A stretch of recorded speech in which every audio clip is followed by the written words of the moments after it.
Mes chers collègues, ce qui se passe aujourd'hui sur l'avenue des Champs-Élysées ne fait rire personne. Sûrement pas les riverains, sûrement pas les commerçants et encore moins les Parisiens dont l'intégrité physique est directement menacée.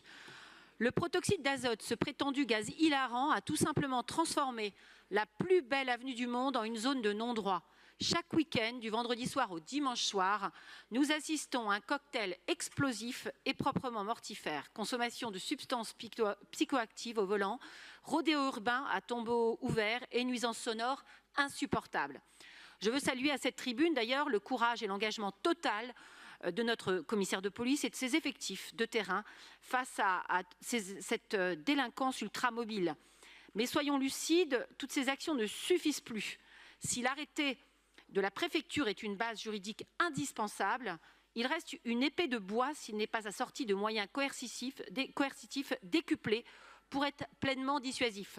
C'est le sens de ce vœu que je porte avec Éric Chall et les élus du groupe Paris Liberté. Nous ne demandons pas des ajustements, nous réclamons un électrochoc. Avec premièrement la fin d'une forme d'angélisme, nous exigeons une politique de tolérance zéro et une application sans faille de l'arrêté préfectoral.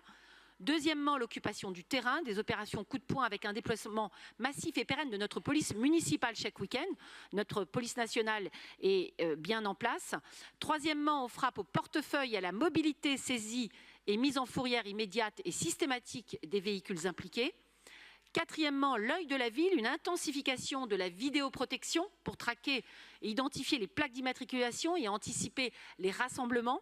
Cinquièmement, on coupe les vivres, des sanctions administratives fermes contre les réseaux, des vendeurs à la sauvette, au commerce de nuit peu scrupuleux. Enfin, un appel au gouvernement, ce gaz au volant doit devenir une circonstance aggravante majeure, au même titre que l'alcool ou les stupéfiants.